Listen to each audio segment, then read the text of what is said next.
కరీంనగర్ జిల్లా జమ్మికుంట మున్సిపాలిటీలో మరో ముసలం మొదలైంది. హుజూరాబాద్ ఎమ్మెల్యే పాడి కౌశిక్ రెడ్డి వ్యవహార శైలి, జమ్మికుంట మున్సిపల్ చైర్మన్ తక్కళ్లపల్లి రాజేశ్వరరావు అవినీతి భరించలేక బీఆర్ఎస్ కు రాజీనామా చేస్తున్నట్లు 13 మంది కౌన్సిలర్లు ప్రకటించారు.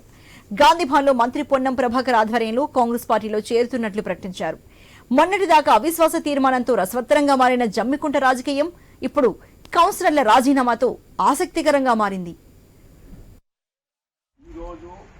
జమ్మికుంట మున్సిపాలిటీ చెందిన బీఆర్ఎస్ 13 మంది కౌన్సిలర్లను చేస్తున్నాం.